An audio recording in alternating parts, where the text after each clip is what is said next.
Hello and welcome to True Crime Rocket Science, the most authentic voice in true crime. In this episode, we're going to look at the legal filing that ALEC Baldwin filed some time ago, and we're going to go through bullet points 14 to 42.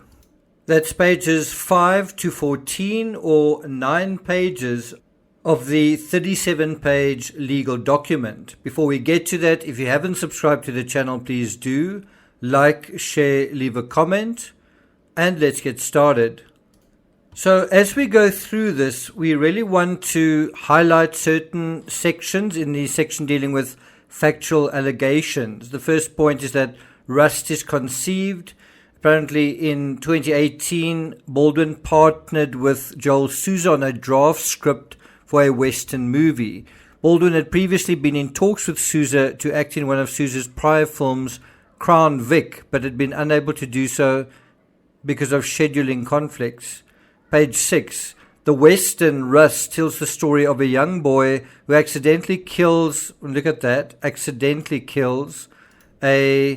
local rancher and is sentenced to hang in 1880s Kansas. The boy is broken out of prison by his estranged grandfather, Harland Rust, an infamous outlaw. So the character that ALEC Baldwin is playing is actually an outlaw, right? And this whole story is dealing with the avoiding of justice, and the whole thing is kind of predicated on an accidental shooting. It's a little bit like life imitating art, isn't it? The two flee to New Mexico on a dangerous journey through an unforgiving landscape, running from a U.S. Marshal and bounty hunter on their tail and forming a close bond on the way. Although Baldwin was not specifically looking to film a Western, he was attracted to the Rust project because it offered an opportunity to work with Souza on something Baldwin had increasingly become interested in, making films in which dialogue takes a backseat to cinematography, films in which the camera tells the story. Number 17, Baldwin collaborated with Souza on the writing of the Rust script and was given a story by credit for his work. Now we go to point number 2. Respondents obtain financing, form a budget, and hire a crew.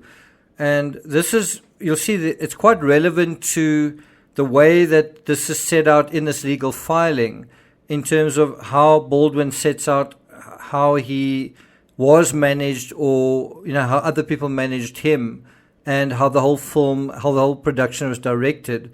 So it says here, throughout 2019 to 2021, Baldwin engaged in discussions with Souza and Rust's team of producers, including the respondents, moving Rust forward from concept to execution.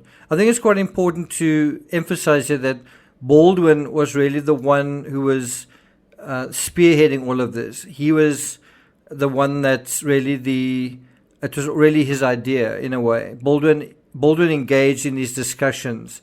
And then there were also 6 credited producers, Ryan Smith. I'm not going to mention all of these people, but these were the producers, and one of the producers included Baldwin. Now, do you think the producers approached him or he approached them? Smith, individually and through his production company, Rust Movie Productions, was primarily responsible for Rust's day-to-day operations. 21. Smith and other producers pitched Rust to investors, securing financing, and set the budget for the film. Number 22. Smith and his associate Gabriel Pickle hired the crew for Rust, and she comes up quite often in the various lawsuits, Gabriel Pickle. Number 23, Baldwin's only involvement in Rust's finances was his forfeiture of his own fees that he gave back to the production to enhance the budget. So, what they're trying to do here, what it appears that they're trying to do, is limit his involvement in this production, in which he's arguably the biggest star, right? He's the biggest, possibly also the wealthiest person, is the biggest personality by far. And you're kind of getting the sense that his only involvement was this and that, right? In other words, they're minimizing his involvement. It says Baldwin's total compensation package, now we're on page 7, was set at $250,000, but Baldwin gave back $100,000 as an investment, and he had offered an additional $37,500 from his fees. Number 24. On September 13, 2019, Nigam wrote to Baldwin's office that he was checking on the status of the script. So I'm not going to take you through that. And then it goes on. I'm not going to take you through that either, but you have Baldwin consulted on the artwork for the teaser poster and the preparation of a video promotion, right? Next page, page 8. I'm not going to take you through these emails dealing with the teaser artwork. This particular email from Casey Bader is asking, could we have a three minutes of footage where you introduce yourself and your character in Rust, tell us a bit about the story, why are you so excited about the project, what do you hope audiences will take away from this, and then this is meant to be pitched, this almost like a video selfie is meant to be pitched to the Cairns market and potentially others. Number 26, Baldwin also worked closely with Sousa on casting decisions, reaching out to other actors regarding taking roles in Rust. So what you get here is where he was closely involved. He was very involved in the cast that they selected, right? And then it refers to, I think, his attempts to have Eric Bana work as part of the crew. So you can see that letter there, that email. Point number 27. As filming neared, Baldwin received information and updates about matters on the ground from other producers, such as the schedule for filming. So what they're sort of saying is, when the production was starting to happen, the kind of thing that the way that he was kept appraised of what was going on was through information and updates. And the sort of information and updates that they're referring to here are, for example, the schedule for filming. Then they provide an example on page 10, and it's number 28. For example, on August 31, 2021, Baldwin's office received an email from producer Winterstern regarding filming dates and locations. Number 29. When a film's budget allows, Baldwin usually brings along his own group of professionals with whom he has worked frequently. However, when Baldwin is involved in films with smaller budgets like Rust, he makes every effort to sacrifice some of the ordinary accommodations in his contract to help the budgeting of the film. And this is the part we really want to look at and we really want to examine and highlight. In these circumstances, he does not have authority to choose the crew, and if you look at this part, or otherwise direct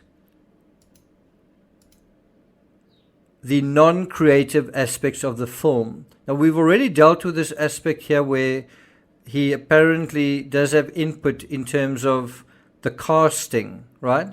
And you could say that that is creative input to some extent.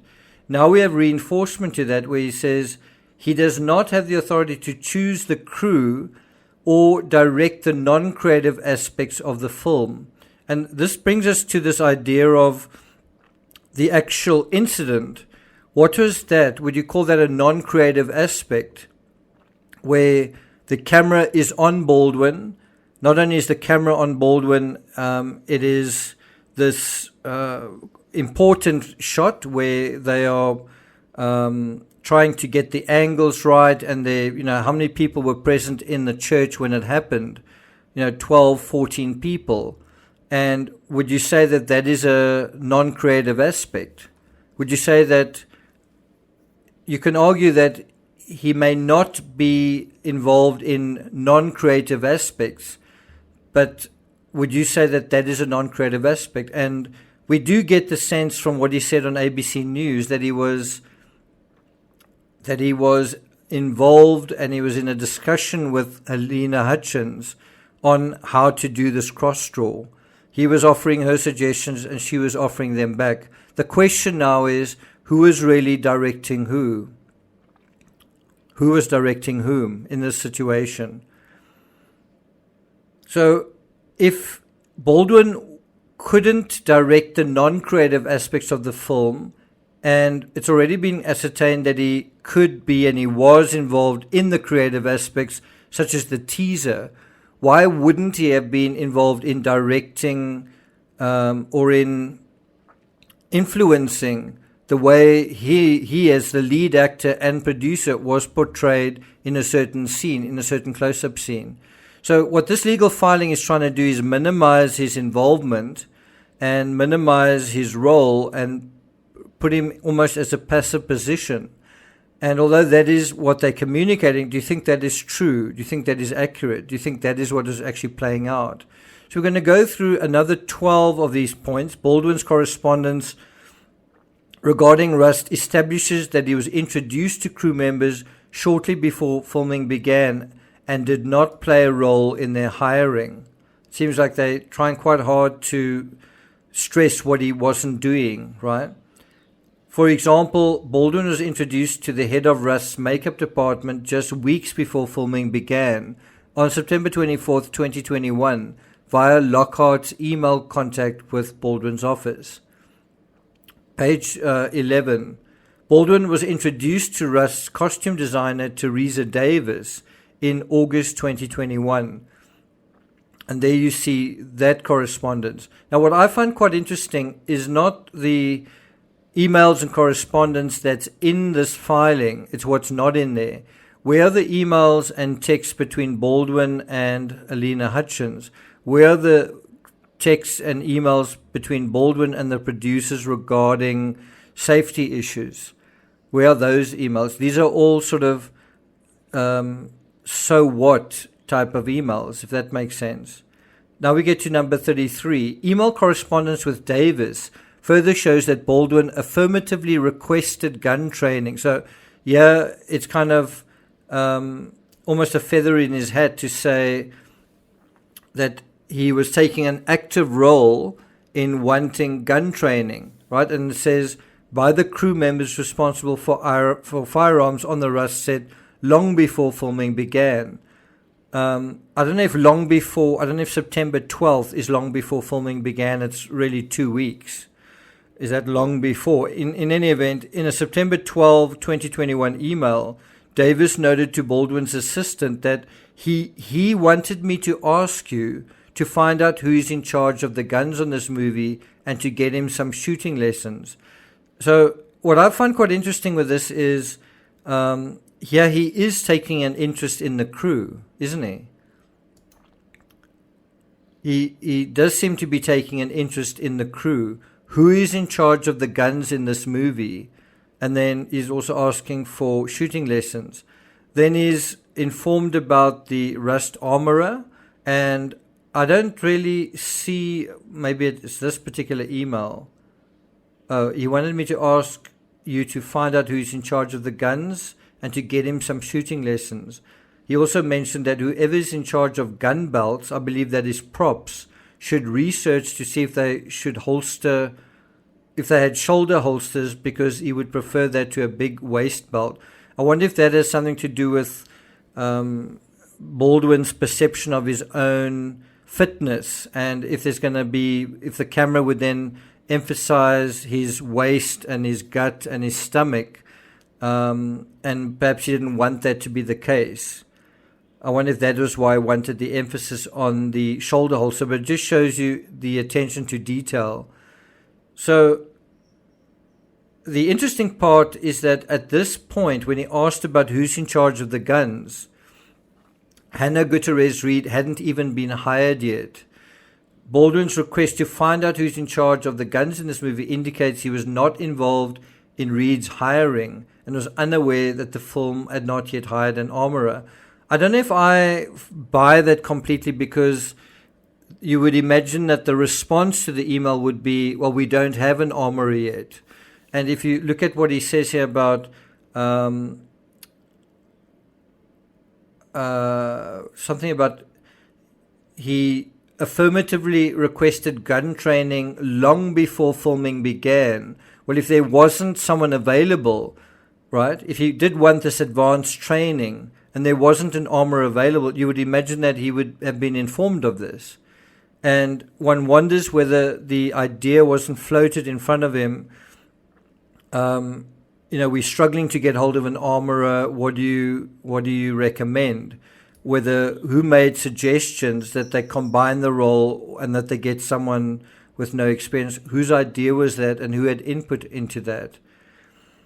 Then on page 11, going on to 12, it also demonstrates that even after 42 years in the film business, Alec Baldwin takes safety seriously and wanted to ensure he received the safety training that was available on the Rust set. I think that's quite a grand statement to make, because basically he just asked for gun training, right? He wants to know who's in charge of guns.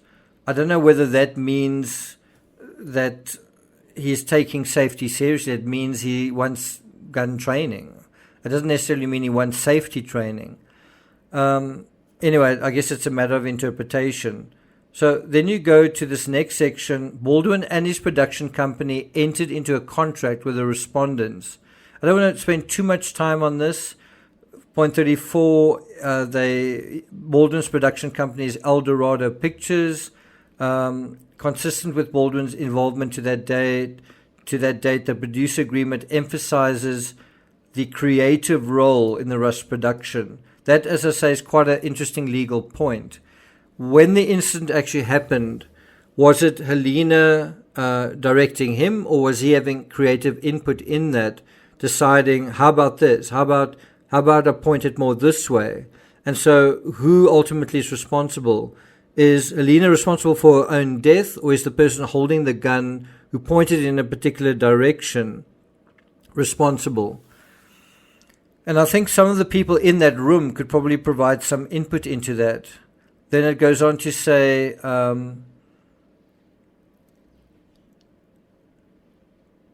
the contract gives El Dorado Pictures a tie-break on all creative decisions. Number 36. Further, although Section 6 of the producer agreement states that Rust Movie Productions and El Dorado Pictures shall have mutual approval on all business and creative decisions, only Rust Movie Productions shall have final determination with respect to any creative decision that would result in the material increase in the budget, indicating that the budget for Rust was exclusively within the control of Rust Movie Productions, LLC, and Smith. I don't know if that's strictly speaking true, that the budget was exclusively within their control, just given the fact that we know that Baldwin gave some money back. So that was kind of an exception.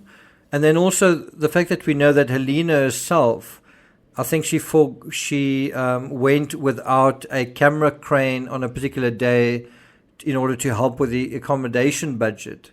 So now we go to page 13. In addition, Section 3 of the production agreement provides that Baldwin may not engage the services of and or facilities of any third party, indicating that Baldwin had no independent authority to make hiring decisions. So they seem to be saying that it wasn't Baldwin's responsibility that he hired an armorer that was inexperienced. It was somebody else's responsibility. Number 38. In other words, they seem to be saying Baldwin wasn't the head honcho in this production that carried the name of his lead character. Number 38. Finally, Section 9 of the producer agreement contains a broad indemnification clause defending Baldwin from any loss, damage, liability arising from a breach. So let's go on. Number 4.4 here. Baldwin arrives on the set and he receives safety gun training and begins filming. We're just going to deal with the first 3 or 4 points here, and then we'll do the rest during a subsequent episode. On Monday, October 11th, 2021, Baldwin arrived on the set of Rust at the Bonanza Creek Ranch in Bonanza City, New Mexico, several miles southwest of Santa Fe. Number 40, the day after he arrived, Baldwin had training with Reed. So the day after he arrives, he's training with Reed, Rust's armorer.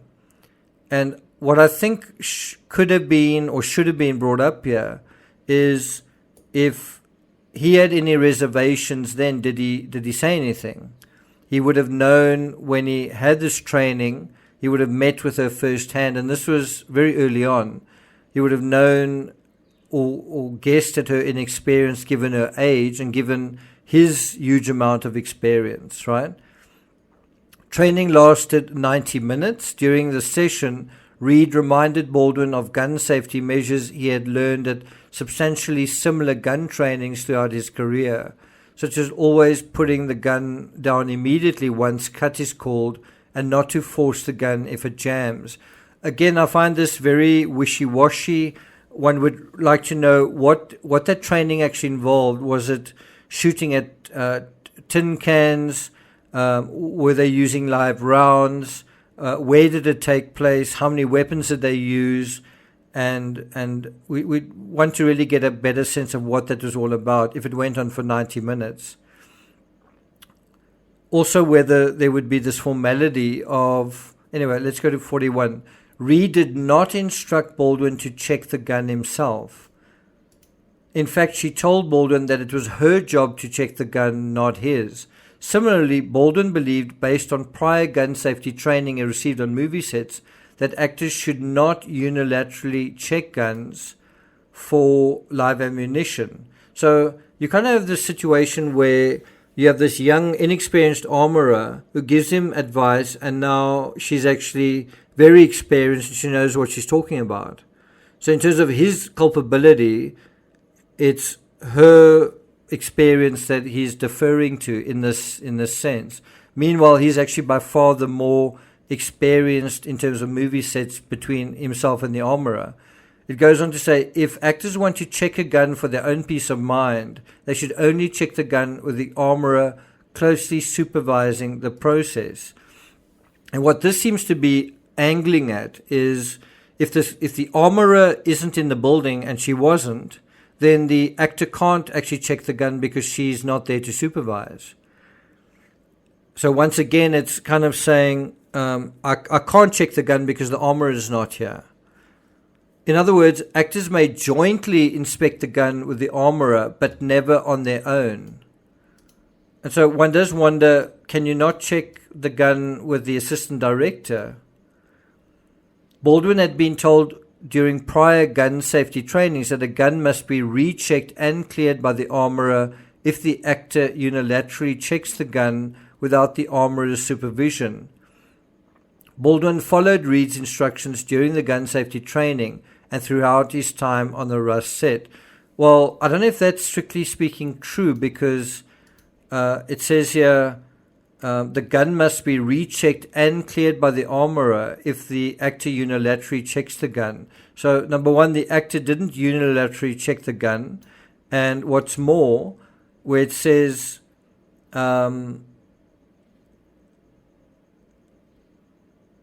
where does it say something about the armorer checking the gun?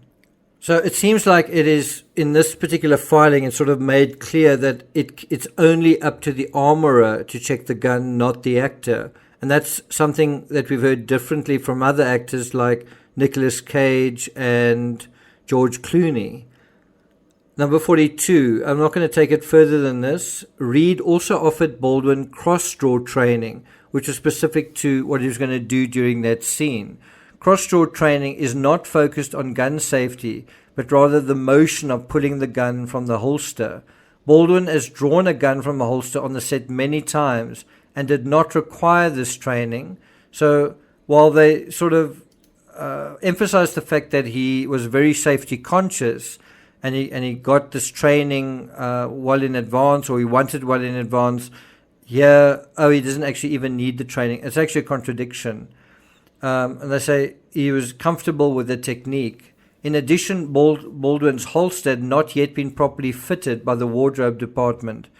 Baldwin did not need cross-draw training. He needed a holster that fit properly. And I think the reaction to this from the armorer was that one thing that she never instructed him on, or one thing that she didn't sort of teach him. In other words, she didn't say you should point a gun at somebody.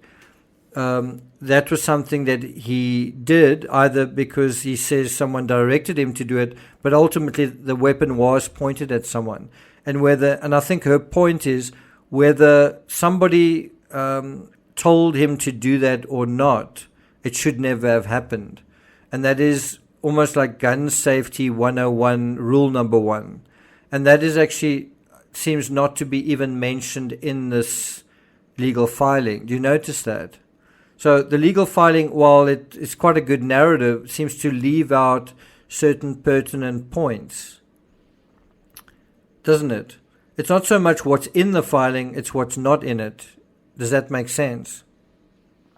So I'm not going to take it further than that. If you're interested in further analysis of this legal filing, it goes on, as I say, 37 pages. Then make sure you subscribe to the channel. I've dealt with these texts already, and we will look at some other very interesting aspects as we go further and further through this 37-page document.